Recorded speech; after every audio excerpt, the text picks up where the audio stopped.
They thought the smoke would hide them, that the heat shimmer over the road would blur silhouettes and buy time. But through the cool emerald circle of a thermal sight, everything was obvious. Tracks, exhaust, the nervous dance of infantry dismounts. An Abrams on Overwatch caught the column edging forward like wolves pacing a fence line. By the time the Russians realized the glass eye had fixed on them, the trap had already closed. It was too late. The battles around the approaches to Chasiv Yar and beyond have settled into a ruthless pattern. Steel pushing into open ground, sensors finding targets, then the sky filling with small, angry wings. Russia sends vehicles and men. Ukraine answers with mines, missiles, artillery, and drones that loiter like patient hawks over a field of mice. It's not tidy, it's not elegant, but it is systematic. That's the point. A mechanized assault meets a layered kill chain that starts at the first wheel rut and ends at a plume of black smoke where a vehicle used to be. One convoy, 6 vehicles, pushed toward the industrial belt on Chasiv Yar's edge. The lead armored personnel carrier found a mine the old-fashioned way, by driving over it. The blast yanked the vehicle sideways into the ditch, accidentally clearing the lane for the next in line like a bouncer removing a bar stool. A Javelin flashed in, the crack and white spear of its burn marking a second kill. The third vehicle tried to thread the gap and hit another mine, this one a thunderclap that flipped hatches and confidence alike. The column split, half disgorging infantry into the gray labyrinth ahead, half looking for a way, any way, around a battlefield that had quietly been wired against them. And then the drones arrived, matter of fact, unhurried, almost bored-looking in their precision. One target, then another.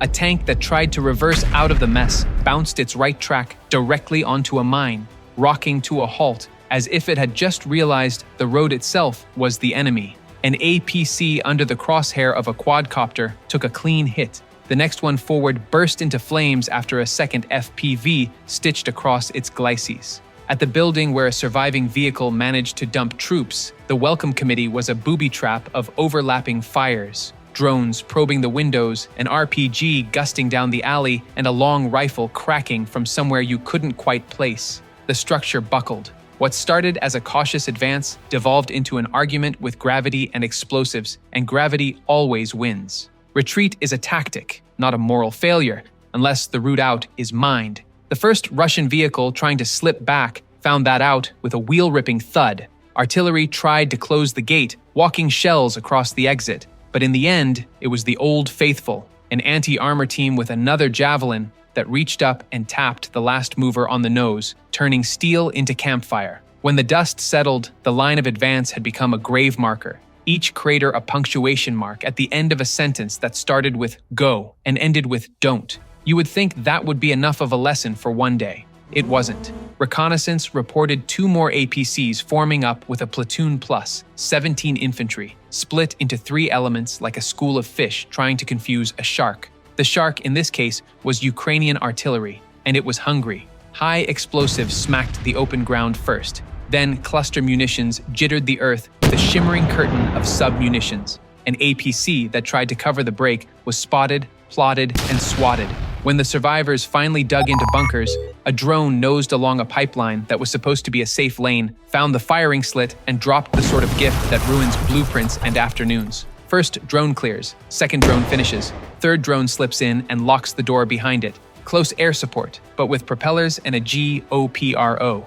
Meanwhile, in the wider fight, the rhythm is everywhere the same. In the Pokrovsk sector, tanks tried to bull forward under the shrug of artillery. The first real kill of the sequence wasn't a shell at all. It was a drone, sweeping down onto a halted lead tank and turning it into a campfire in one thudding heartbeat. 2 APCs veered off toward a field to skirt the barrage. One ran hard enough to make it tricky to hit until a UAV browsed in like a shopper in a quiet aisle and put exactly what it wanted into the basket. The second APC, perhaps taking inspiration from its braver cousin, managed only a single brave move before a mine took a chunk out of its ambition. Not all technology is new, not all the killers fly. Further north in the Kupiansk region, a patchwork of fields and shallow folds, Russian APCs tried an odd line of advance, slaloming across dirt that looked friendly. The first vehicle stopped dead with its nose lifted, a frozen hound catching scent. Then came the sequel, cluster munitions again, stitching a no-go sign across the plain. A rescue vehicle rushed in and became a headline. Drones hunted the retreating shapes in sequence, 1, 2, 3, until the only movement left was the dancing of heat above burning fuel. If this were a driving test, the examiner would be writing "failed to observe hazards" with a very heavy pen. The tank vignettes are the most surreal. A tank halts, engine coughing, trying to bring its main gun to bear on a buzzing gnat the gun was never meant to swat. Smoke spills, the turret turns, the crew tries to coax momentum from a drivetrain that has opinions about shrapnel. Reinforcements clatter in and are promptly designated targets of opportunity. An infantry team sprints between vehicles, the camera on a diving quadcopter taking in the whole small tragedy like a hawk's eye Greek chorus. One precise drop, a crack and a bloom, and the sprint is over. The operation dissolves into movement without purpose, which in war is the most dangerous kind. Then there's the sequence that feels like a parable. Same woods, same track, same painted mark on the ground where somebody with a stick and a good story claimed the path was safe. 3 wrecks already there, 2 armored vehicles and a tank should have been loud enough warnings for anyone with eyes. The next carrier followed the chalk line like a pilgrim and met the same altar, an unseen mine and a towering column of dust. The infantry ran for the trees, and the forest, silent judge that it is, took note and kept the secret of where the next mine waits. The lesson feels cruel, because it is. Paint doesn't beat pressure plates. Hope doesn't clear routes. Behind the individual clips is the simple, brutal arithmetic of logistics. Columns of fuel trucks, munitions carriers, and troop haulers try to keep the front fat with supplies. The columns stretch across fields and roads, exposed by the very efficiency they seek. Drones nose out from the tree line, artillery slides its crosshairs, and precision-guided munitions turn ambition into accounting problems. A convoy destroyed does more than empty a map square. It cuts into tomorrow's fight, the day after's, and the week's morale. That's why Pokrovsk has been called a graveyard for armored vehicles, because the idea of security there is dead first and the vehicles follow. You can see the method in the madness. Drones disorient and cause damage that matters. Broken tracks, punctured radiators, missing sights. Artillery then climbs the ladder, dropping weight onto immobilized shapes. Fresh drones finish what the big guns started, winnowing what's left or snapping at the men who try to scatter from the flaming hulks. None of it is new in concept. All of it is ruthless in execution. It is a stacked playbook that works best when the opponent insists on turning pages in order while you're already reading the last line. Russian attempts to break the cycle by reinforcing in contact often just produce more targets, a relief. APC becomes a silhouette against flame. An escort tank offers only one more thermal bloom for cameras to frame. The psychology bites hardest. If a driver believes the road is cursed, he slows down. If a platoon leader believes the tree line is watching, he tucks in. Slower is longer in the kill zone. Tighter is easier to hit. Every mined lane and snaking FPV reminds the formation that the battlefield is no longer about closing distance. It's about stepping into range of 1,000 humming knives. In Kupiansk and other pressure points, the choreography is the same. Mechanized pushes test the lines and find minefields they didn't plant and drones they can't swat. When vehicles stop, you can almost hear the stopwatch start ticking. How long until the first look from above becomes a drop? Reinforcements billow forward and then curl into smoke. The failed assault becomes the prelude to the next failed rescue, which becomes the next list of names read in a tent where the map is always a little blood-stained at the corners. Chain reaction is a phrase we usually reserve for physics, but it belongs here too. We should pause and talk about drones because they are the quiet protagonists of these scenes. They don't flinch, they don't breathe hard when the sprint ends, and they don't wonder if that chalk mark on the path is a lie. They loiter, they look, they learn, and then they drop something small but perfectly placed onto an engine deck, into a hatch, through a firing slit. They are cheap enough to be fearless and numerous enough to be patient. A joke makes the rounds that drone pilots are like angry wasps with PhDs, irritable and unerringly precise. It's unfair. To wasps, mines are the other protagonist, the unfair kind of fair fight. They have no temper, only geometry. Whoever shapes the ground first writes the rulebook, and Ukraine writes quickly. Anti-tank mines channel columns into jaws. Scatterable mines seed retreat routes while nobody's looking. A simple plan becomes a funnel, and a funnel becomes a kill zone. If you're picturing a chessboard with invisible pieces, you're getting warmer. If you're picturing Mario Kart with exploding bananas, You're not entirely wrong either. War is dark, yes, but humor survives, especially the nervous kind. Missiles still matter. Time and again in these vignettes, you see a javelin streak that feels almost theatrical, a white lash against a gray day, a direct hit that removes doubt, and often a turret. The human piece of that is worth remembering. A soldier who has been plant still for an hour, eyes dry as paper, waiting for the exact angle and the exact range, trusting the tripod more than his pulse. The good shot is invisible until it isn't. The bad shot becomes a lesson. In this fight, there are many good shots. Artillery is the steady drumbeat behind all of this. When it hits close, vehicles bunch and men duck. When it walks forward, armored shapes race into mines they didn't know were there. That synergy, artillery to disrupt, mines to fix, drones to finish, has become doctrine by practice. The battlefield has a way of editing tactics faster than any staff college can publish a manual. A column that learns the lesson at noon is ash by 2. The survivors take it to heart by dusk. All of this accrues. A driver who has seen 3 roads explode under friends will hug the shoulder even when the shoulder is wrong. A platoon that has watched a quadcopter nose into a bunker will hear the bee hum of props in their sleep. Supplies arrive late, or not at all, because the long roads are now out in the teeth of things. And that is the point. Logistics is where muscles grow or atrophy. If your arteries clog, your heart can be as brave as it likes. The body still fails. If the Russians hope to brute force change the rhythm by throwing numbers at the problem, the replies around Pokrovsk and beyond suggest that the rhythm throws them back. You can see the map where those efforts pile up. The blackened outlines of tanks at the edge of towns, the cropped carcasses of carriers in fields, the line of burnt rubber on a lane somebody swore was safe yesterday. The photographs have a sameness that is not boring, it is instructive. Persistence without adaptation is just ritual. Rituals on this ground burn.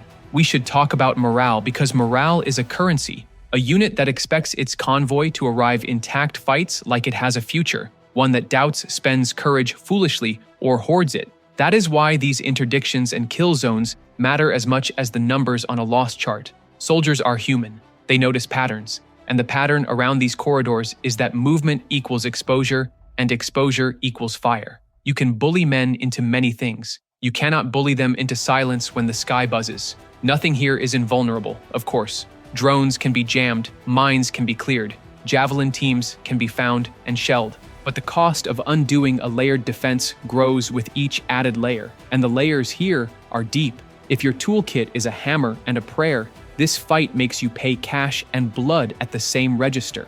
Adaptation isn't optional, it's the ticket to get in the theater. And adaptation under fire is like learning to juggle knives while somebody else throws them at you. Not impossible, not fun. On the Russian side, the stuckness is visible through the lens. Vehicles tangle on narrow roads, filing forward, because that's what our fathers did and our manuals say. Infantry dismount into alleys where every window has an angle. Then they sprint across open ground because they must. The bravery is not in question. The plan is a unit that treats the drone as a nuisance rather than as an artillery forward observer, a bomber, and a camera crew, all in one will lose. The battlefield is unforgiving of slow learners. On the Ukrainian side, you can feel the cadence of a defender who has married old and new with a kind of craftsman's pride. Mines are classic, FPVs are modern, artillery is eternal, small teams with tank-killing missiles are the connective tissue. The result is a stitched-together tapestry that happens to cut steel.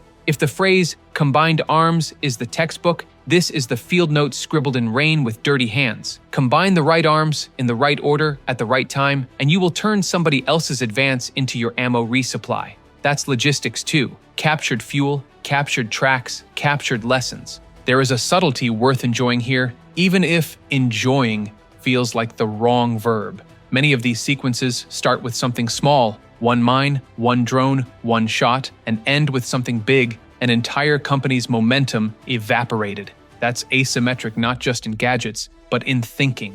Spend $100 to make a $10 million point. Spend one drone to deny a platoon the road it needed. If economics is war by other means, then war is economics by louder means. Somebody will inevitably draw a smiley face next to a chalk safe route and, just possibly, an arrow that points at a crater. Somebody will call the drone pilot the angry librarian because he always returns overdue armor. and somebody will swear that if they ever make it to the rear, they're going to open a coffee shop called the Minefield, where every drink is a surprise and no one sits near the windows. It's inappropriate. It's necessary. It's easy to make this sound like a movie clip real. It isn't. It's days and nights made of mud, cordite, and battery checks. It's the math that says, do we have enough mines to seed that withdrawal lane? And how many FPVs can we keep charged overnight if the generator coughs? It's commanders choosing when to let a column come in so the trap sprung is worth the bait. It's soldiers counting the seconds between distant thumps to guess if the next barrage is theirs or ours or nobody's. Across all this, you can see the broader silhouette. The Russian advance in these sectors hasn't simply slowed, it's been ground into a pattern of collisions with prepared defenses that take what they want and burn the rest. The message sent by those long lines of smoking hulks is not complicated. It says, we see you before you see us. It says, we shaped this ground and you didn't notice. It says, you can be brave somewhere else. If you pull back even further, to the level where the map looks like an X-ray, the arteries glow.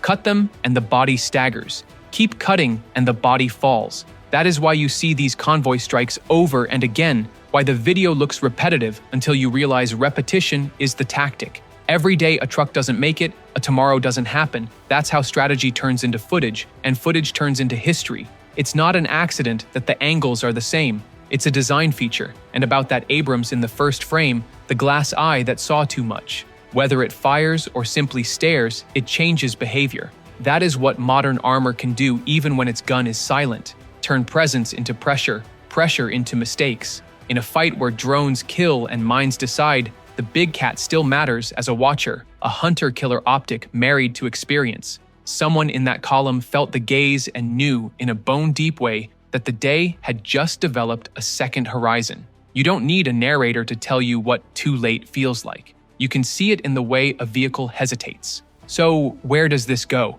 Somewhere expensive, as all wars do. The tools are known, the counters are coming, the cycle will turn. But until the side that keeps driving into layered defenses figures out how to peel them apart, suppress the drones, blast the mines, mask the columns, the camera will keep capturing the same small tragedies at the edges of the same towns. The lesson is cruel and redundant, but it bears repeating because the ground itself repeats it. One more convoy noses forward, one more mine scythes a track, one more drone leans into a window that used to be a plan, one more artillery mission turns a field into a memory, and the voice that opens the clip, yours, mine, another, says the same line because the line remains true. They realized they were spotted, and it was too late.